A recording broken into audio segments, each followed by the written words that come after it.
Darius Acuff dropped 49 points on Alabama tonight and almost beat them in double overtime with like 5 or 6 players by the end, and he was an absolute scoring machine. He is a monstrous off-dribble shooter and is a total flamethrower this season. Quick pitch get action right here.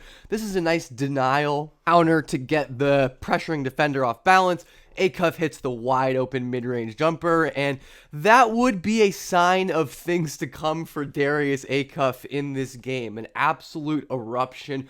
We're going to break it all down, and if you're enjoying the draft content lately, please be sure to like, comment, subscribe. All of that really helps me out, and I appreciate all of the support lately. And Acuff, I don't think, takes a lot of terrible shots, especially considering how good of a shot maker is. He's going to snake into the open space right here and take a leaning mid-range jumper. It's definitely not an easy shot, and I don't think he has like the best shot selection in the world always, but he is a very good mid-range shooter, and I don't fault him or necessarily call it a negative for taking those shots. He's an awesome transition player. He's fast, he's burly, he's strong, he's got great leaning touch. He is a very high volume transition player, and that helps him produce efficient offense for himself and for his Arkansas teammates. And here's an example of a pretty poor shot decision in my opinion, and this was, I think, the only actual negative play I graded on the offensive end. Yeah, this was the only one, this tough leaner that he forced on drives.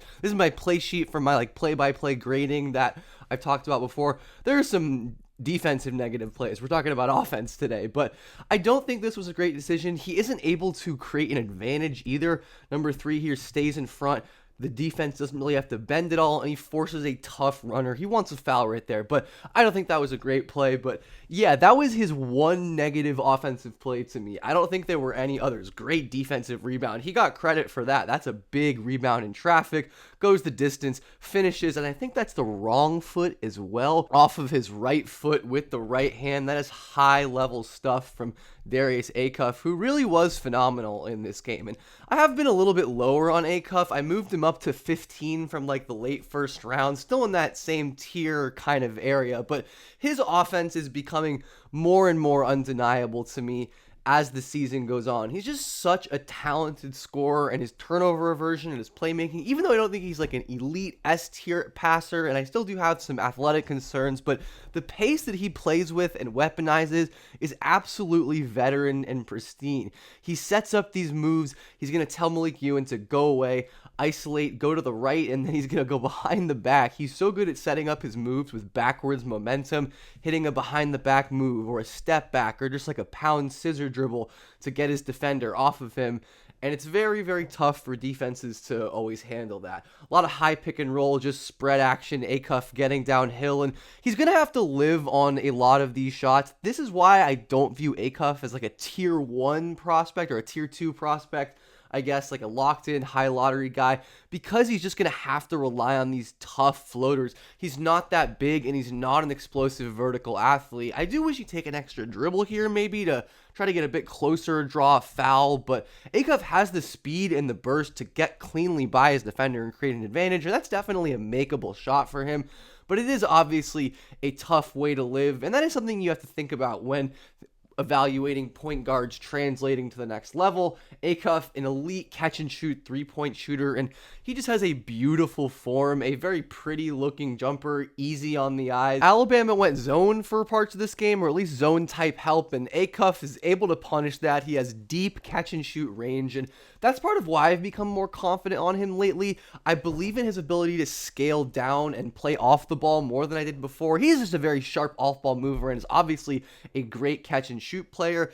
He's going to miss a pull-up jumper there, but that's not a bad shot at all. I definitely don't fault Acuff for taking it. He's pretty much wide open. That's a look that he can make. I'm not docking any credit or anything for Acuff for taking these tough pull-ups, because he is a very good shot maker and he can make those kind of shots. And yeah, if you mess up on these offensive rebounds, Acuff is going to take those threes. He's not always going to make them, but I don't mind these shots at all. I like the three-point volume. He's like just around 10 threes per 100, and his foul drawing, I think, can get better considering how strong he is. He's got a pretty good free throw rate. Nothing absolutely incredible. 29.8% is honestly pretty good for a 6'3 guard, and his statistical profile is just masterful. Incredible, good BPM, high usage, efficient scorer, great assist to turnover. Just like the defense is the main issue, like I said, the athleticism, downhill, the vertical, but everything else on the offensive end is pristine. He's got such a good off-arm swipe, and he's pretty flexible too. He can get beneath the shoulders of defenders, draw contact. He's an excellent free throw shooter as well. So once he gets there, he's a good enough free throw shooter to convert most of those plays. Another nice transition three right here. You cannot leave Darius Acuff open, at least not this season. I'm curious to see what level of shooter he actually is, because he was not this level of three-point shooter pre-college, and a lot of high school three-point shooters have lower percentages overall. He was around like 33, 34% over his last couple years, but he is absolutely smoking, and of course he's a great pull-up shooter too. He comes off this screen tight, he's got open space, and of course he can shoot off of forward momentum, unlike a lot of players who kind of struggle with that and like to shoot off of sideways or backwards momentum, and Acuff is always going to make the right play. When defenses help on the strong side, like Alabama is here, leave Malik Thomas wide open, he's going to take what the defense gives him. I talked about this with Keaton Wagler, and I think this is a very valuable trait. I don't say that as a negative, really, by any means. I think being a reactive, nice steal by Malik Thomas right there, Acuff pulling up for three, and he can't hit it. But shout out to Malik Thomas, who is a very fun player as well. Acuff running the show at the top of the key again. He is automatic getting to his spots, especially when defenders aren't going to pressure his handle. It's hard to do so because of how quick he is and because of how good of a ball handler he is. But yeah, when he can just get into his spot, turn his back, create some contact, and fade away. Just a mid-range artist, and all of the different ways that he can score on the ball were fully on display. Of course, this is incredibly hot shot making, but this is what he's been doing for most of the season, and his highest end outcomes to me are going to rely on this being truly elite shot making sustained over long periods in the NBA, which I definitely think is possible based on the way he is playing this year. He's getting to his spots just absolutely automatic. Not terrible defense from Amari Allen here, initially cutting off his drive. He gets in front. Acuff doesn't have S-tier Kingston Flemings or Michael Brown or Philon level burst, in my opinion. He's going to get cut off by better athletes at times, but he's always okay slowing down, changing directions, getting to his spot, and he's so good shooting off of right side, moving to his right. That's often tough for righty shooters because they have to align their elbow less naturally, but that doesn't really matter for Acuff, who seems to be comfortable shooting and taking and making shots from literally wherever. And yeah, you can't leave him open in these scramble situations. He's going to nail, catch, and shoot threes. And yes, Alabama is a very poor defensive team, worth noting that. And it was an offensive game, an absolute track meet, no doubt about that. Don't really fault Darius Acuff much for this turnover. It's not something I care much about. It's just a slightly inaccurate pass. I do think the height is always going to be somewhat limiting as a passer, but this is also a decently catchable ball. It was off Brazil's hands. It's not a bad enough play, in my opinion. Not all turnovers, as I've talked about plenty on the channel, I think are actually negative indicators going forward, and that's definitely an example of one of those plays. And I think it's also worth noting that, especially in this game, Acuff was often playing with three non-spacers, and Brazil isn't a super threatening three-point shooter, so he wasn't having a ton of opportunity to actually make plays and score like he normally would when defenses can just pack the paint and guard him really tightly. But he kept making the right plays, trusting his teammates to drive, attack, make shots, make plays, and I really do respect and appreciate that approach. Obviously, he is a dynamic scorer, and he took over down the stretch and in overtime, as we'll get into, but do appreciate his willingness to make the right play. And again, the backwards momentum, just could not miss a mid-range pull-up jumper. Once again, a very beautiful sight, great to watch. More pick and roll action here that ends up just being like a ghost into a clear out, step back into the mid-range. It is absolutely beautiful the way that he can, kind of push off, but this is the meta, right? players in the NBA today need to be able to play through bumps and play through contact. That's kind of just how officiating is these days. And Acuff can almost like sit down in a chair with the way he's able to balance and contort his body, get into that step back jumper. Just such a talented offensive player, and so much fun to watch when he's rolling and at his hottest like this today. And I want to see more drives like this. Acuff creates a really sharp angle to the basket, which is hard to defend. He drops his shoulder into the chest of the defender, creates contact, gets to the rim, ends up finishing there. I think he ends up getting continuation with the N1. Yeah, just a very impressive play, using his strength and explosiveness there to create an advantage.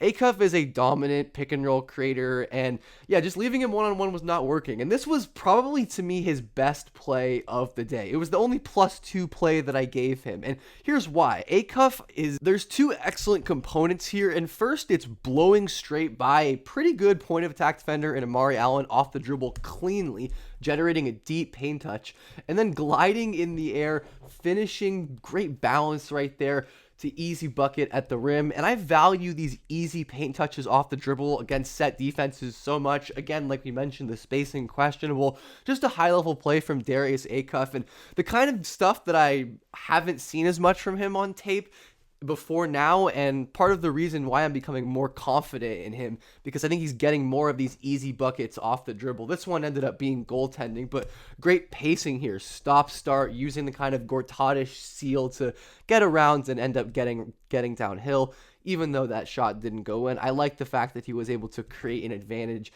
get downhill, and get to his spot. Acuff, again, the lack of shooting is apparent. Alabama was leaving DJ Wagner totally wide open, and leaving Billy Richmond as well totally wide open, guarding him with their center, and it left Acuff to, of course, take a lot of these pull-up jumpers. He wasn't able to make this one, but of course Acuff is going to make up for that one very, very soon. And yeah, Alabama does not guard Darius Acuff high enough, and that is an absolutely killer three-point shot to tie the game, send it to overtime. Cold-blooded and well beyond even the NBA line here. You can see the range, quick release over the contest, absolutely cold-blooded. And let's get into overtime, where Darius Acuff was still able to impact the game. He played every single minute, 50 minutes in this game of 2 overtimes. And again, just making this simple, easy passes, right? Strong side help, because Acuff is such a threat to the basket. He does create a little advantage on Amari Allen. I'm not sure this help was fully necessary, but it is off DJ Wagner, right? That's the game plan. But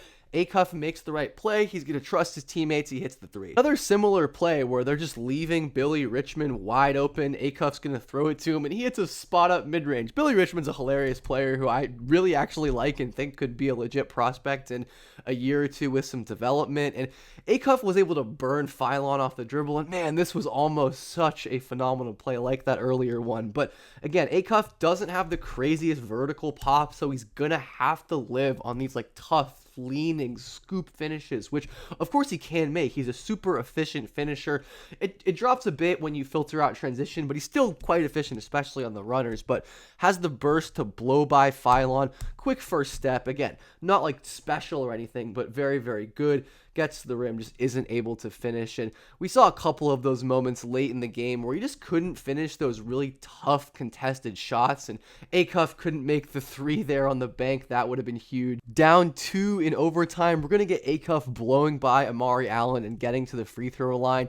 We saw so much of his burst and first step later down the game. Again, impressive conditioning that's something I need to mention. I've talked about it with Sturts before, and it's something that's underrated. I think LeBaron Phylon, who I love, was looking a bit tired at the end of the game. Short shots, not being as aggressive, but Acuff, downhill, flexible. Again, he gets beneath, and again, that's part of where his size is an advantage. He can win the leverage battle against big wing defenders like Amari Allen, get downhill, use his smarts and his body to draw a foul. And he's just such an effective, crafty player that even when he's not able to like out athlete players, he can win with his pacing, with his handling. He's not going to force shots. And once again, this was kind of like a not my favorite call. And Acuff wasn't able to super cleanly win off the dribble, at least not yet. But he does draw a little bit of contact. And hey, fair play. He feels the contact. He goes up. That's exactly what he should be doing. Acuff, can he get another game winner at the horn? No, it doesn't go in. Excellent Darius Acuff pass here to open overtime, reacting to a defensive mistake by Alabama. Aiden Shrell is kind of just like roaming off of Richmond, who slips into space. Acuff reads the defender stepping up, sees that void, passes on the move, lasering it down into that space for an easy layup. Again, Acuff is very good at like taking what the defense gives him, making good decisions, setting up his teammates, and that's really valuable. I think he ends up just drawing a foul here. Yeah, it's kind of just like a nice little off-screen foul draw. Acuff's going to get fouled on a three-pointer here, and maybe a little like leg kick cheese right here, but yeah, I don't know how much credit you can really give to Acuff, but knocks down his free throws, is an efficient player at the line, and man, this was a pretty good look at the end of double overtime. I don't hate it at all. Like, it's not an incredibly easy shot or anything. It's still a wrong foot floater, but Alabama clearly does not want to foul. They're just like letting him get into this mid-range area, which is risky business with Darius Acuff, but a good contestant. Malik Ewan should have had this tip and dunk. That is absolutely heartbreaking. But Darius Acuff, despite this loss, I mean, it was clearly to me one of the best prospect performances of the year. 27 net impact plays raw. It's the fourth highest mark of the cycle so far, around 700 individual prospect games, behind Cam Boozer, Keaton Wagler, and I can't remember. I think an Ademara Wake Forest game. But his grade, which is just like that per 40 and scaled out of 100, exceptional offensive game and pretty solid defense. I think he got beat a couple times by Phylon, but had a good rebound or two and made some plays as well. Phylon, crazy offense. Billy Richmond, good offensive impact as well. Malik Thomas, two-way impact. So these are my grades overall for that game, but Acuff especially was the star of the show, even in a loss. He was so impressive, and I am finally giving him some respect. So part of what makes this so fun is there's always new information coming, and I'm always open to changing my opinion when we get said new information, and especially with Acuff making improvements on things that I was worried about, like his half-court rim frequency improving and hitting more of these impressive interior passes on the move. He's just making me more confident in his ability to be a potential offensive star, though there's plenty of variance with small guards. You never know how they're going to translate, especially in today's NBA, but Acuff feels pretty safe to me in terms of at least being an impactful offensive player in the league. But let me know what you think about Darius Acuff this video, and I hope you have a great day or night, whatever.